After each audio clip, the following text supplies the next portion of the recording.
पुंडलिक वरदा हरी विठ्ठल श्री ज्ञानदेव तुकाराम. नमस्कार मंडळी, अमृतबिंदू या आध्यात्मिक मराठी यूट्यूब चॅनलवर पुन्हा एकदा आपले स्वागत आहे. मंडळी, आपण संतश्रेष्ठ जगद्गुरू तुकाराम महाराजांच्या अभंगांचं चिंतन चालू केलेलं आहे. तेव्हा आजच्या चिंतनासाठी घेतलेला अभंग असा आहे.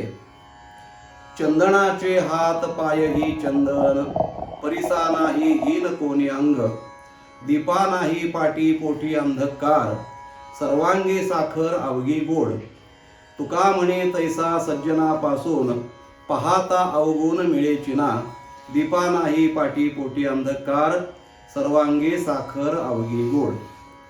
श्रीमंत जगद्गुरू तुकाराम महाराज या अभंगामधून आपल्याला एक वेगळा विषय आपल्यासमोर ठेवतात. तो म्हणजे सज्जन. सज्जनाची लक्षणं, सज्जनाची व्याख्या तुकाराम महाराजांनी या अभंगामध्ये केलेली आहे. ती व्यतिरेकानं केलेली व्याख्या आहे. व्यतिरेकानं याचा अर्थ काय, तर जे असं नाही या पद्धतीने जे सांगितलं जातं त्याला व्यतिरेक पद्धत म्हणतात. आणि असा आहे असं जी सांगण्याची पद्धत आहे त्याला अन्वय पद्धत असं म्हणतात. काही गोष्टी व्यतिरेकानं सांगितल्या जातात. एखादा समजा आपल्या मुलीला आपण मुलगा बघण्याकरता जर गेलो लग्नासाठी, तर दोन पद्धतीने सांगतात. आमच्या मुलग्याला कोणतंही व्यसन नाही, आमचा मुलगा नॉनव्हेज खात नाही, म्हणजे ही नकारात्मक सांगण्याची पद्धत असते.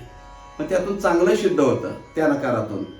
आणि काही नकार असे असतात की त्या नकारात्मक बोलण्यातून वाईट गोष्टी सिद्ध होतात. तेव्हा कोणतीही गोष्ट दोन पद्धतीनं सांगण्याची पद्धत आहे. इथं व्यतिरेकानं सज्जनाचं लक्षण तुकाराम महाराजांनी सांगितलेलं आहे. तेव्हा सज्जन कोणाला म्हणावं? अभंग आहे तुकाराम महाराजांचा. आणि सर्वसाधारण प्रत्येक माणसाला असं वाटतं की तुकाराम महाराज ज्या अर्थी बोलतात त्या अर्थी पांडुरंगाची भक्ती करा, भजन करा, नामस्मरण करा, वारी करा, असंच त्यांनी प्रत्येक अभंगामध्ये सांगितलं असावं अशी लोकांची एक कल्पना आहे किंवा अशी धारणा आहे. एवढंच नव्हे तर या वारकरी संतांच्या बद्दल काही लोकांनी मध्यंतरीच्या काळामध्ये हे टाळ कुटायला लावून समाज बिघडवला. इथंपर्यंत यांच्यावरती अपवाद घेणाऱ्या मंडळींची संख्या वाढलेली होती मध्यंतरी 30-40 वर्षाच्या काळात.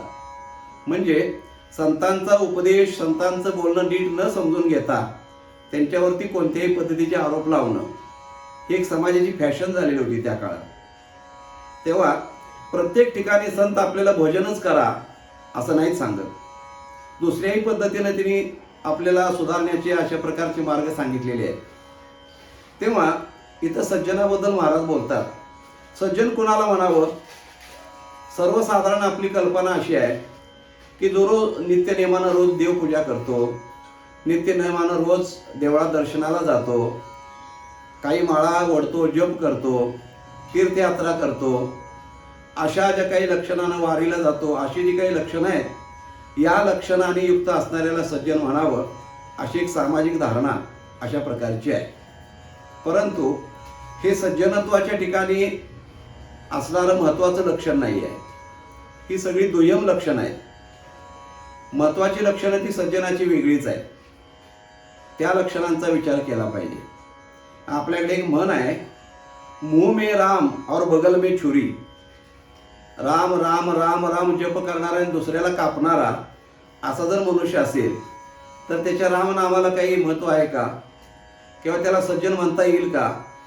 मुंह में राम और बगल में छुरी अशा वृत्तीची काही माणसं समाजामध्ये असतात. तेव्हा असं भजन करणारा तो सज्जन नव्हे. कोणतीही देवदिकाची कामं करणारा आणि समाजामध्ये वागत असताना मात्र अतिशय हिंस्र पद्धतीनं वागणारा त्याला सज्जन असं कधीच म्हणता येत नाही. तो एका अर्थानं सज्जनाचा बुरका पांघरलेला दुर्जनच असतो. म्हणून सज्जनाची खरी व्याख्या संतांनी आपल्याला या ठिकाणी अभंगामध्ये सांगितलेली आहे. आणि ती सांगत असताना तुकाराम महाराजांनी व्यतिरेकानं ही व्याख्या सांगितलेली आहे. काय असतो सज्जनाचं लक्षण? काय असतं? सज्जन एखाद्या उच्च जातीमध्ये जन्माला येतो त्याला सज्जन म्हणावं का? एखाद्या भगवत भक्ताच्या पोटी जन्माला आला म्हणून त्याला सज्जन म्हणावं का? एखादा चांगला वेद संपन्न पाठांतरवाला, एखादा चांगला असा एखादा पंडित असेल त्याच्या तो म्हणजे सज्जन का? तर हे सगळं सज्जनत्वाच्या ठिकाणी न बसणाऱ्या गोष्टी आहेत. म्हणजे सज्जन या लक्षणाने युक्त असेल तर तो आनंदच आहे, दुधात साखर आहे.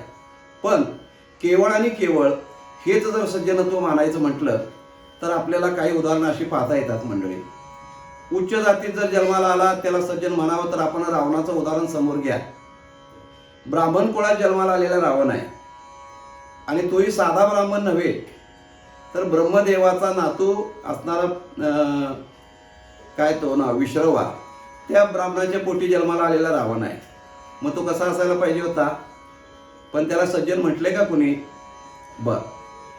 चांगल्या आईबापाच्या पोटी येणारी चांगली सगळी मुलं सज्जन असतात असं म्हणावं तर ज्या ब्राह्मणाच्या पोटी रावण जन्माला आला त्याच विश्रवाच्या पोटी बिभीषणही जन्माला आला. तो अतिशय सज्जन झाला. सज्जनामध्ये नव्हे 12 वैष्णवामध्ये त्याची गणना केली गेली आणि रावणाच्या अतिदुर्जनामध्ये गणना केली गेली. म्हणजे चांगल्या आईच्या पोटी बापाच्या पोटी जन्माला आला तर सज्जन होतो असं नव्हे, सज्जनाचा भाऊ असला तर तो सज्जन होतो असं नव्हे. सज्जनत्वाची व्याख्या ही या सगळ्यापेक्षा वेगळी आहे. मगाशी म्हटलं की भजन, पूजन, तीर्थयात्रा, दिंडी, सप्ताह, पारायण, कीर्तन, प्रवचन हे करणं हे सज्जनत्वाचं लक्षण म्हणून मान्य नाही करता येत. सज्जनाच्या ठिकाणी ही लक्षणं असायला पाहिजे ती बरोबर आहे, पण सज्जनत्वाचं लक्षण यापेक्षा वेगळं आहे.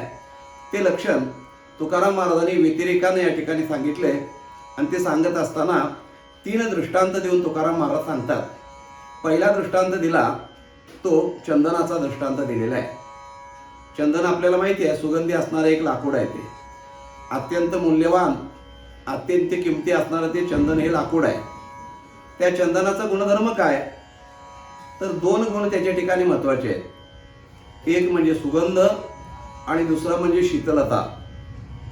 इतकी शीतलता आहे त्या चंदनाच्या ठिकाणी की महाराज म्हणतात तापलेल्या उकळलेल्या तेलाच्या कढईमध्ये एखादा थेंब जर चंदनाचा उघडून टाकला, अर्थात ते खरं चंदन असायला पाहिजे मलईगिरीचं, तर ते उकळलेल्या तेलाची कढई थंड होते.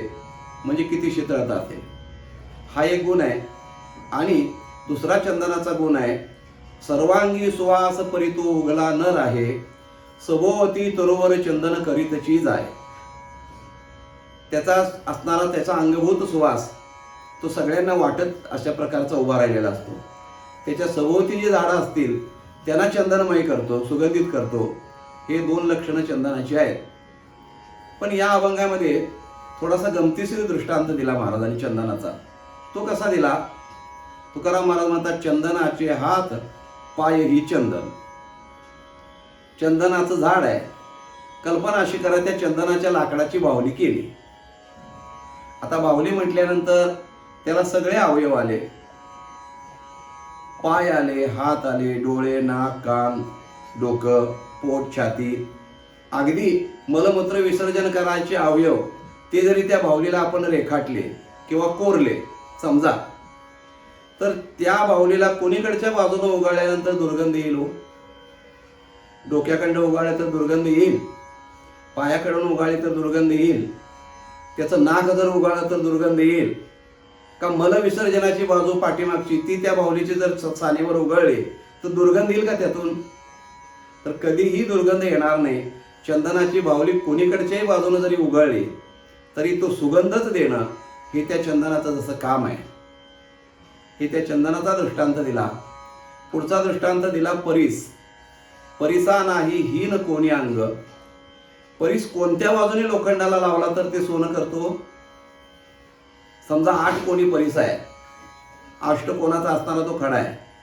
त्यापैकी पूर्वेकडचा कोपरा, पश्चिमेकडचा कोपरा, दक्षिण, उत्तर, आग्नेय, नैऋत्य, वायव्य, ईशान्य हे 8 कोपरे झाले आणि खालचा आणि वरचा असे 2 भाग झाले. कोणत्या भागाची बाजू जर लोखंडाला लावली तर परीस सोनं करेल?